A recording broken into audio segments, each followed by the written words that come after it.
This is Ellen from Sewn by Ellen, and today we're going to make an Edwardian lingerie blouse or an Edwardian blouse.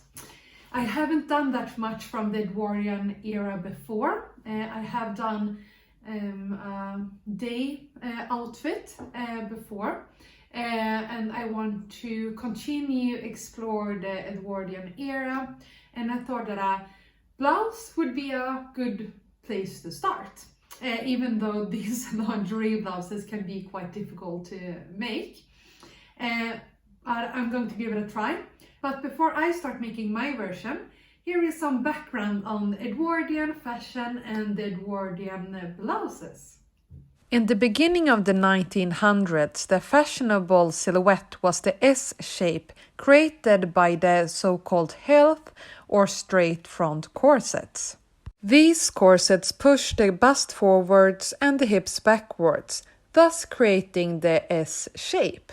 The illustrator Charles Gibson created the Gibson girl, who embodied the female ideal of the time. The Gibson girl was beautiful, active, confident, and often dressed in a combination of skirt and blouse. The skirt and blouse combination was extremely popular at this time. A blouse like the one I'm going to make with lace inserts would have been called a lingerie waist. To make my blouse, I'm using a pattern from Truly Victorian. I started by tracing my pattern onto some grid paper and then just marking where I wanted the lace insert to be. At this time, I didn't really have a plan for how I wanted the blouse to look. I was a bit limited by the amount of lace that I had, so I used that as a guideline and then just went with what I thought looked nice. My favorite thing with these blouses is that depending on what kind of lace you use, you will really end up with a totally unique garment. When I was happy with the design, I just traced all the markings over to my fabric piece, and then I'm attaching the lace to my cotton fabric. I'm using two kinds of lace here, and that's mainly because I didn't have enough of either of them, so I needed to use a combination of laces. I then sew the lace on from the right side of the fabric, staying as close as I can to the edge of the lace. And you won't really see the stitches when we're finished. Sewing the lace inserts is definitely the most tricky part of this project, but just take it nice and easy and it will all work out. There are many different ways that you can do these kinds of lace inserts, but this is how I did it. After I had sewed the lace on, I trimmed away the excess and then hemmed it to the wrong side of the fabric. I did it by machine for these long pieces, but for the diagonal ones, the other ones, as you will see, I did it by hand because that was way easier.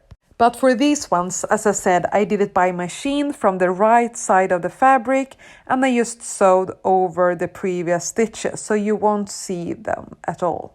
After I had hemmed all the long pieces, I added the other ones, and then I just sewed them on using the same method as before. The only difference was that I hemmed these ones by hand, as you will see here. There are several different methods that can be used when making these lace insertions, but I found that this combination of both sewing by machine and by hand worked best for me. This part of cutting away the excess was definitely the scariest because I was so afraid that I was going to cut into the other pieces of lace. But as you can see, it all worked out fine in the end. And here I'm just hemming with some small whip stitches, and I'm trying to make the hem as small as possible so that it won't be seen from the outside of the blouse.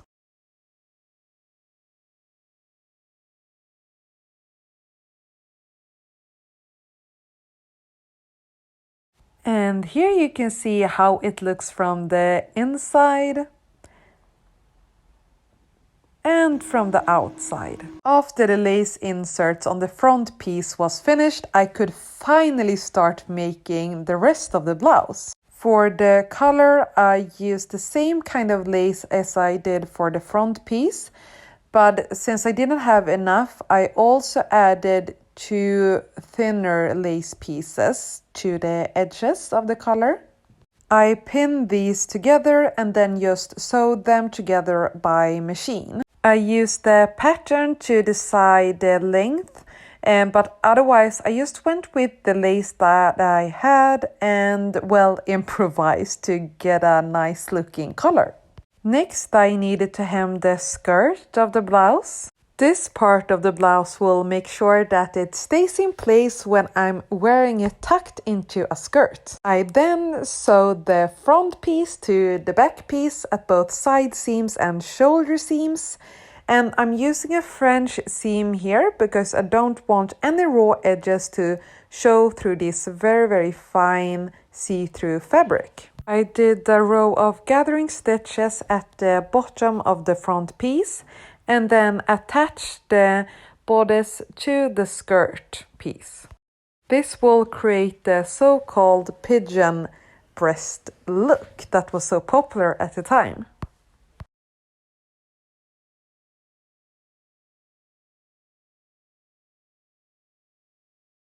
After that, I could continue with the sleeves, and they were sewn with French seams as well.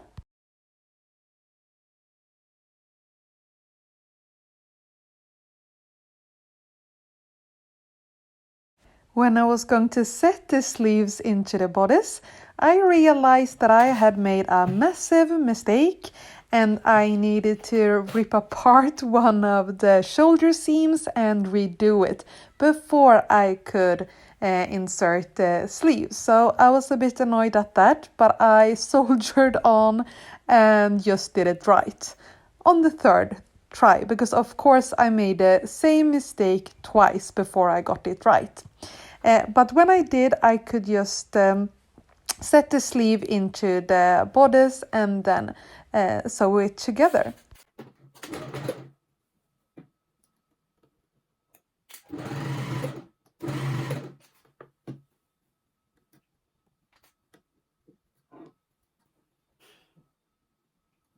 At this point, I was nearing the finish line and I decided that the next step was to just fold over the seam allowance at the center back and hem it.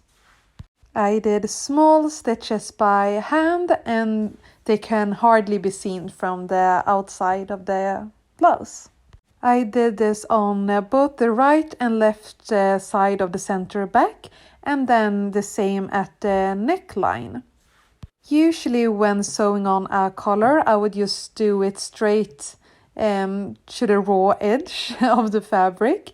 But since the collar is out of lace, I needed to hem this part first and then attach the lace collar to this hem. And for this, I used the narrow lace part as a guide. So I just put that narrow lace at the edge of the blouse to make it even. And then I sewed it by hand from the right side of the blouse. And I used very, very small stitches so that it wouldn't show from the outside. Here I'm just sewing some gathering stitches to the sleeves and I've made some wristbands out of lace for the sleeves, so I need to gather the sleeves to fit these wristbands. I want to say waistbands, but wristbands. And I then sew these wristbands onto the sleeves with small hand stitches.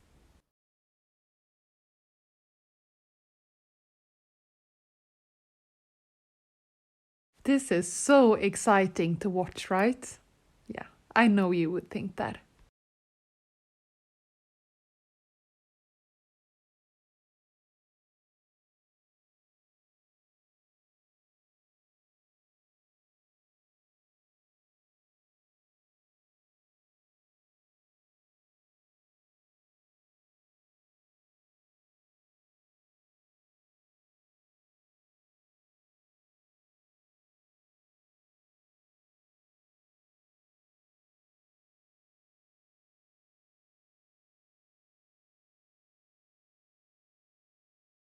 The only thing left is to attach buttons and sew buttonholes. So I dug around in my button stash and chose some white ones that I had. I then marked at the center back where I wanted the buttons to be. And I think I did them about 2.5 centimeters apart. I can't really remember, but something like that. So just marked where I wanted the buttons to be and then sewed on the buttonholes to the right side, I think, of the center back. I then marked on the other side where I wanted the buttons to be and I sewed them on. And this is of course a very tedious part of this project, but it's necessary and it looks very, very good when it's all finished. The only problem is that this blouse is extremely difficult to put on your own. You definitely need help to do this. So here is the blouse on. So happy with how it turned out. I will definitely make more of these in the future. I just want to continue experimenting with the lace inserts and the placements, and yeah, very pleased. And today I tried this blouse on with 2 of my Edwardian skirts and I think it worked with both of them. So very happy with how it looks. Hope you liked it as well. And I'll see you in another decade.